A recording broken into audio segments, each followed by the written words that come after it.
नमस्कार, स्वागत है आपका बीएचयू वर्ल्ड में। मैं हूं कुंदन कुमार और आप हमारे साथ जुड़ चुके हैं डेली करंट अफेयर्स बुलेटिन में। आज है 20 फरवरी और 20 फरवरी के करंट अफेयर के साथ हम आपके बीच उपस्थित हो चुके हैं। जैसा कि कल का करंट अफेयर आप लोगों को नहीं मिल पाया था, दरअसल कल क्या हुआ था कि कल का जो वीडियो है वह रिकॉर्ड हुआ था, लेकिन कुछ टेक्निकल एरर की वजह से वह आप लोगों तक नहीं पहुंच पाया है। तो फिर भी आपको चिंता करने की कोई ज़रूरत नहीं है। 2 दिनों का जो 10 महत्वपूर्ण प्रश्न हो सकता है जो है वो लेकर हम आप लोगों के बीच उपस्थित हैं। तो देखते हैं कि आज कौन कौन सा क्वेश्चन है। आज का सबसे पहला क्वेश्चन है उत्तर प्रदेश का बजट। हाल ही में उत्तर प्रदेश सरकार का बजट पेश किया गया और यह अभी तक के उत्तर प्रदेश के इतिहास का सबसे बड़ा बजट है। तो कितना का बजट था? तो बजट था 5.25 लाख करोड़ का और यह अभी तक के उत्तर प्रदेश का सबसे बड़ा बजट था। और इसको पेश किया गया उत्तर प्रदेश के फाइनेंस मिनिस्टर सुरेश खन्ना के द्वारा। अब बजट जो है, बजट से क्वेश्चन आते हैं और किस तरीके से आते हैं। कभी कभी आंकड़ों से संबंधित आता है और कभी कभी फैक्ट्स से रिलेटेड क्वेश्चन आता है। तो जो आंकड़ा रहता है वो तो आपको इसके लिए डीप पढ़ना पड़ेगा, लेकिन जो फैक्ट से रिलेटेड होता है, जैसे बजट किसके द्वारा पेश किया जाता है, ऐसे क्वेश्चन आ सकता है कि लोकसभा में बजट किसके द्वारा पेश किया जाता है। तो लोकसभा में पेश किया जाता है जो केंद्रीय वित्त मंत्री हैं उनके द्वारा। तो हाल ही में 1 फरवरी को भारत का बजट पेश किया गया। तो वह पेश किया गया था भारत की जो फाइनेंस मिनिस्टर हैं निर्मला सीतारमण, उनके द्वारा पेश किया गया था। और प्रत्येक राज्य के जो फाइनेंस मिनिस्टर हैं वो अपने अपने राज्य के बजट पेश करते हैं। तो उत्तर प्रदेश के सुरेश खन्ना है, तो सुरेश खन्ना ने उत्तर प्रदेश का बजट पेश किया और यह उत्तर प्रदेश के इतिहास का सबसे बड़ा बजट था। अब एंट्रेंस में इस तरीके से क्वेश्चन आता है कि बजट, लोकसभा में बजट किसके द्वारा पेश किया जाता है, इस तरीके का क्वेश्चन आता है। तो आपको एकदम ध्यान रखने की जरूरत है कि बजट पेश किया जाता है वित्त मंत्री के द्वारा, फाइनेंस मिनिस्टर के द्वारा बजट पेश किया जाता है। अब नेक्स्ट क्वेश्चन हमारा है, हाल ही में लिथियम का सबसे ज्यादा भंडार भारत में खोजा गया है। कहां खोजा गया है, क्वेश्चन यही है। तो ये खोजा गया है बेंगलुरु से 100 किलोमीटर दूर एक जगह है, उस जगह का नाम है मांड्या। यही लिथियम का सबसे बड़ा भंडार खोजा गया है और यह भंडार है 30,300 टन का। लिथियम का जो परमाणु संख्या है वह 3 है और लिथियम का संकेत Li है और लिथियम का प्रयोग बैटरी बनाने के में होता है सबसे ज्यादा। और एक और इंपॉर्टेंट फैक्ट इससे संबंधित यह है कि लिथियम का सर्वाधिक भंडार चिली में उपस्थित हैं। तो ये था लिथियम से संबंधित question.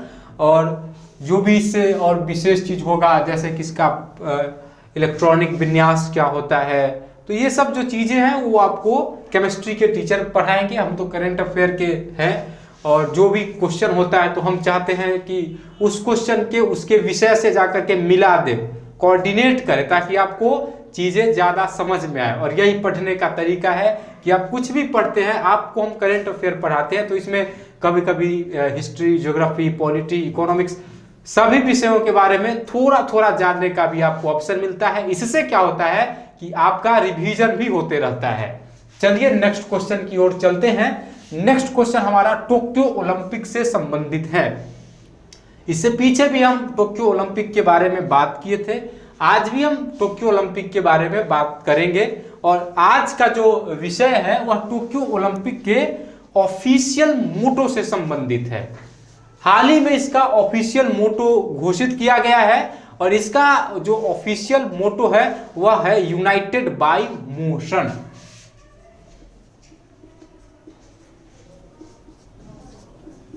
United bye motion Tokyo Olympic 2020। ये कब से कब तक होगा, प्रीवियस वीडियो में बता चुके हैं। यह 24 जुलाई से लेकर 9 अगस्त तक चलेगा और यह ओलंपिक खेलों का 32वां संस्करण है। और इसके साथ ही पहले ओलंपिक खेल का आयोजन 1896 में एथेंस में किया गया था। अब हम यहां पर ज्यादा देर नहीं रुकेंगे। अब नेक्स्ट क्वेश्चन है हमारा, सड़क सुरक्षा पर तीसरा वैश्विक सम्मेलन का आयोजन कहाँ किया गया?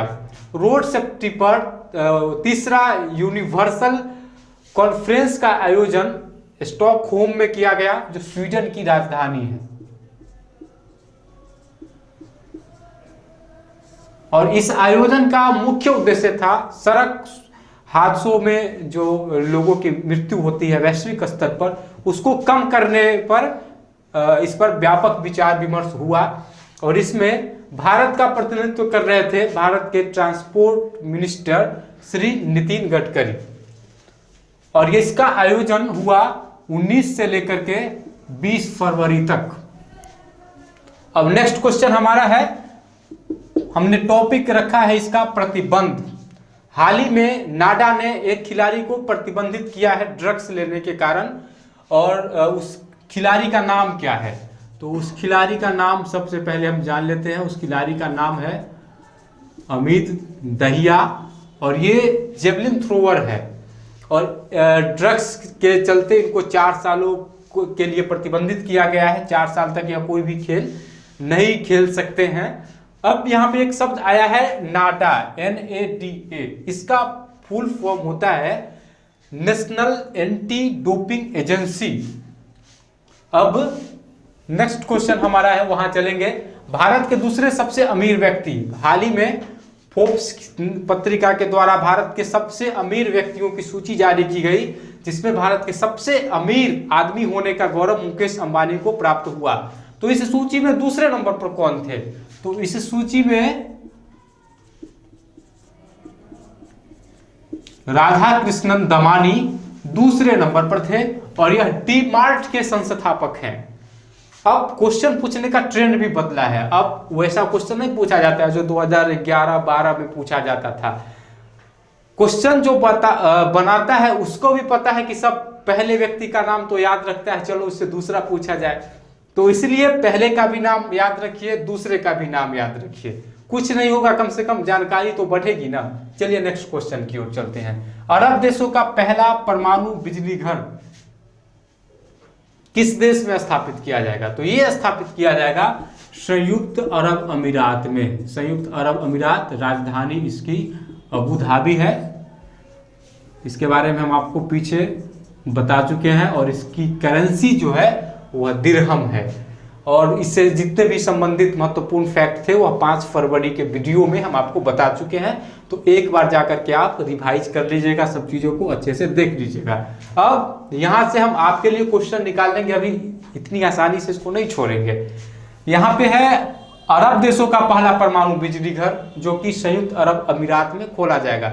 न्यूक्लियर प्लांट अंग्रेजी में इसको कहते हैं।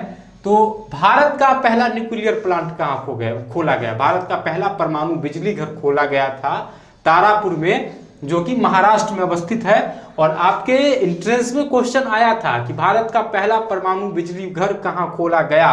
तो वो खोला गया था तारापुर में। आप इस चीज को अच्छे से याद कर लेंगे, और इतने अच्छे से याद कर लेंगे कि जब आप एंट्रेंस में बैठे, जैसे ही आपके सामने वो क्वेश्चन मिले, सबसे पहले आप उसी क्वेश्चन को सॉल्व करें। इस तरीके से आपको याद होना चाहिए, और पूरा कॉन्फिडेंस के साथ आप उस प्रश्न का जवाब दें। चलिए नेक्स्ट क्वेश्चन हमारा है मानवाधिकार की सार्वजनिक घोषणा। क्वेश्चन नंबर 8, 9, 10, ये 3 क्वेश्चन जो है वह 2011 में जो आपसे पूछा गया था ट्रेडिशनल जीके और करंट अफेयर से संबंधित, वो क्वेश्चन है।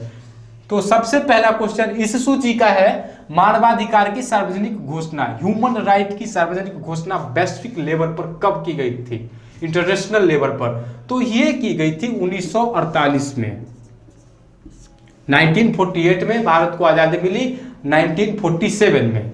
ठीक। अब हाल ही में दिसंबर में जब करंट अफेयर हम पढ़ा रहे थे, तो उसमें हम आपको बताए थे कि वर्ल्ड ह्यूमन राइट डे मनाया जाता है 10 दिसंबर को। और इसके अलावे जो ह्यूमन राइट से संबंधित क्वेश्चन एग्जाम में आते हैं, उस पर चर्चा कर लेना जरूरी है।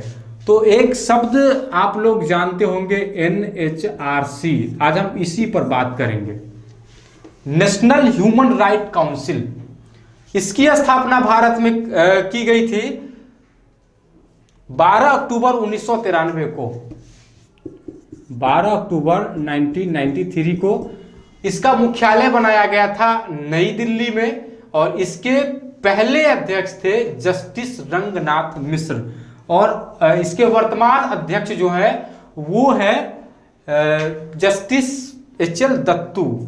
हाल ही में एनएचआरसी से संबंधित एक अध्यादेश आया है जिसमें बहुत सारी बातें कही गई है, तो एक दिन हम ऐसा करेंगे कि एनएचआरसी से संबंधित जो हाल ही में अध्यादेश आया है उस पर भी चर्चा परिचर्चा कर लेंगे, और उसका भी जो इंपॉर्टेंट पॉइंट है उसके बारे में भी हम अच्छे से चर्चा कर लेंगे। अब नेक्स्ट क्वेश्चन हमारा है, अधिक समय तक मुख्यमंत्री पद पर बने रहने का रिकॉर्ड। 2011 में क्वेश्चन आया था कि निम्नलिखित में से कौन सबसे अधिक समय तक मुख्यमंत्री रहे हैं, जिसमें ऑप्शन में ज्योति बसु जी का नाम था, मायावती का नाम था, भजन लाल का नाम था, और एक और नाम था शायद वो जयललिता का था। और इन चार में से जो भारत के सबसे लंबे समय तक मुख्यमंत्री पद पर रहे हैं उनका नाम चुनना था। तो उस प्रश्न का आंसर था ज्योति बसु।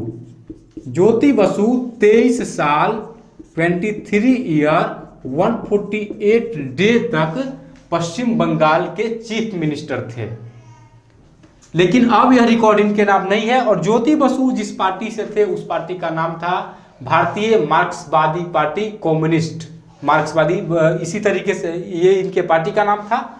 अब अगर आपसे क्वेश्चन पूछा जाएगा कि ये तो 2011 में ज्योति बसु थे लेकिन अब नहीं है, अब अगर आपसे पूछा जाएगा कि अधिक समय तक मुख्यमंत्री पद पर बने रहने का रिकॉर्ड किनके नाम पर है, तो अब आपका जवाब होगा पवन कुमार चामलिंग, जो कि अभी सिक्किम के मुख्यमंत्री है। और ये 12 दिसंबर 1994, 12 दिसंबर 1994 से अभी तक सिक्किम के चीफ मिनिस्टर बने हुए हैं। तो इनका 26 साल से ज्यादा समय हो गया, और सबसे अधिक समय तक यही अभी तक मुख्यमंत्री पद पर बने रहने का रिकॉर्ड अभी इनके नाम दर्ज है। और एक और बात, अगर ऐसा प्रश्न आपसे पूछा जाए 2020 में कि लंबे समय तक मुख्यमंत्री पद पर बने रहने का रिकॉर्ड किसके नाम है, और उसमें ऑप्शन में अगर ज्योति बसु और पवन कुमार चामलिंग दोनों का नाम हो तो आप आंसर पवन कुमार चामलिंग करेंगे।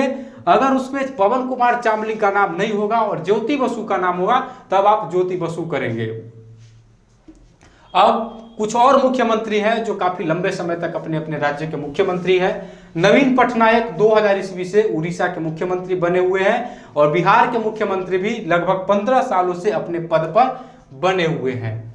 अब जब मुख्यमंत्री की चर्चा हुई है तो कुछ देर और रुकेंगे, और हमारा यही उद्देश्य होता है कि ज्यादा से ज्यादा फैक्ट की जानकारी हम आप तक पहुंचाएं।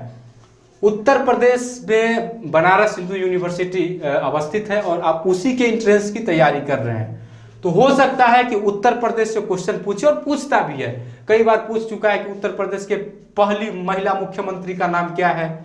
तो उत्तर प्रदेश की पहली महिला चीफ मिनिस्टर है सुचेता कृपलानी, और पहली महिला राज्यपाल गवर्नर यहाँ की है सरोजनी नायडू। और पहले मुख्यमंत्री उत्तर प्रदेश के जो थे उनका नाम था गोविंद बल्लभ पंत। और सबसे अधिक समय तक उत्तर प्रदेश के जो मुख्यमंत्री रहे हैं एक टर्म में, सब टर्म जोड़ के नहीं, एक टर्म में, उनका नाम है डॉक्टर संपूर्णानंद। तो ये था जो इंपॉर्टेंट जानकारी जो जानना जरूरी है, और इससे सवाल भी आते हैं। अब आज का हमारा सबसे अंतिम क्वेश्चन है, फॉरेन एक्सचेंज अर्नर 2007-2008 में सबसे ज्यादा फॉरेन एक्सचेंज अर्नर कंपनी का नाम, मतलब नहीं, किस क्षेत्र में सबसे ज्यादा विदेशी मुद्रा अर्जन किया गया है, तो इसका जवाब होगा चावल। 2011 में हुआ था एग्जाम, और करंट अफेयर का क्वेश्चन कहाँ का था, 2007-2008 का। तो करंट अफेयर से कहां से सवाल आएगा, थोड़ा सा दे, अगर हो सकता है तो 2015-2016 से भी क्वेश्चन उठा है, 18-19 से भी उठा है, तो इसका कोई छोर नहीं है। इसलिए जो भी चीज हम पढ़े अच्छे तरीके से पढ़ें, और जो भी हम पढ़ाते हैं उसका नियमित रूप पर आप नोट्स भी बनाएं। घबराने की कोई जरूरत नहीं है, करंट अफेयर से वही प्रश्न आपसे पूछे जाएंगे जो हम आपको पढ़ाते हैं। इसकी गारंटी तो नहीं ले सकते हैं, लेकिन आत्मविश्वास इतना तो जरूर है, क्योंकि पिछले बार 3 क्वेश्चन यूईटी के एग्जाम में पूछा गया था, और तीनों क्वेश्चन हमारे क्लासरूम से ही आए थे। तो इतना आत्मविश्वास से ही हम इस बात को कह सकते हैं कि करंट अफेयर से वही क्वेश्चन आएगा जो हम आपको क्लासरूम में पढ़ाते हैं। तो अब आपसे विदा लेने का समय आ गया। हम आपसे विदा लें उससे पहले प्रीवियस वीडियो में जो क्वेश्चन पूछा गया था उसके पहले प्रश्न का जवाब है इंडिया, दूसरे प्रश्न का एथेंस और तीसरे प्रश्न का जवाब है जामनगर। तीसरा प्रश्न थोड़ा सा विवादास्पद इसलिए क्योंकि प्रश्न था भारत का सबसे बड़ा तेल शोधक कारखाना। तो भारत का सबसे बड़ा तेल शोधक कारखाना जामनगर गुजरात में अवस्थित है। वो भारत का ही नहीं विश्व का सबसे बड़ा तेल शोधक कारखाना है और उत्तर प्रदेश का मथुरा है। तो चीज़ों को जब ठीक से देखे, फैक्ट चेक किए तो यही निकल करके आया कि उसका जवाब जामनगर होगा जो कि गुजरात में अवस्थित है। आज भी आपको 3 प्रश्नों के साथ छोड़े जाते हैं जिसका जवाब आपको कमेंट बॉक्स में देना है। अगर आपके 3 के 3 प्रश्न सही होते हैं तो आप भी हमारे स्टूडेंट ऑफ द डे बन सकते हैं, जो कि आज की इस वीडियो की है सौमिता बनर्जी। सौमिता बनर्जी ने 3 के 3 प्रश्नों का सही जवाब दिया है। तो सौमिता बनर्जी को ढेर सारी बधाइयां। आप इसी तरीके से मन लगा करके अपनी पढ़ाई को जारी रखिए और आपका सपना जो है BHU में आने का वह आपका पूरा हो, इसकी हम कामना करते हैं। तो आज का पहला क्वेश्चन है, फोर्ब्स पत्रिका के अनुसार भारत के सबसे अमीर आदमी कौन है। दूसरा क्वेश्चन है, संयुक्त अरब अमीरात की करेंसी का क्या नाम है। और तीसरा क्वेश्चन है, भारत का पहला परमाणु बिजली घर कहां स्थापित किया गया था। तो दोस्तों ये था हमारा आज का डेली करंट अफेयर्स बुलेटिन। आपको हमारा यह वीडियो पसंद आता है तो आप इस वीडियो को लाइक करिए, अपने दोस्तों के साथ शेयर करिए और अभी तक आपने हमारे इस YouTube चैनल को सब्सक्राइब नहीं किया है तो इस YouTube चैनल को सब्सक्राइब कर ले। धन्यवाद। गुजरात में अवस्थित है। आज भी आपको 3 प्रश्नों के साथ छोड़े जाते हैं जिसका जवाब आपको कमेंट बॉक्स में देना है। अगर आपके 3 के 3 प्रश्न सही होते हैं तो आप भी हमारे स्टूडेंट ऑफ द डे बन सकते हैं, जो कि आज की इस वीडियो की है सौमिता बनर्जी। सौमिता बनर्जी ने 3 के 3 प्रश्नों का सही जवाब दिया है। तो सौमिता बनर्जी को ढेर सारी बधाइयां। आप इसी तरीके से मन लगा करके अपनी पढ़ाई को जारी रखिए और आपका सपना जो है BHU में आने का वह आपका पूरा हो, इसकी हम कामना करते हैं। तो आज का पहला क्वेश्चन है, फोर्ब्स पत्रिका के अनुसार भारत के सबसे अमीर आदमी कौन है। दूसरा क्वेश्चन है, संयुक्त अरब अमीरात की करेंसी का क्या नाम है। और तीसरा क्वेश्चन है, भारत का पहला परमाणु बिजली घर कहां स्थापित किया गया था। तो दोस्तों ये था हमारा आज का डेली करंट अफेयर्स बुलेटिन। आपको हमारा यह वीडियो पसंद आता है तो आप इस वीडियो को लाइक करिए, अपने दोस्तों के साथ शेयर करिए और अभी तक आपने हमारे इस YouTube चैनल को सब्सक्राइब नहीं किया है तो इस YouTube चैनल को सब्सक्राइब कर ले। धन्यवाद।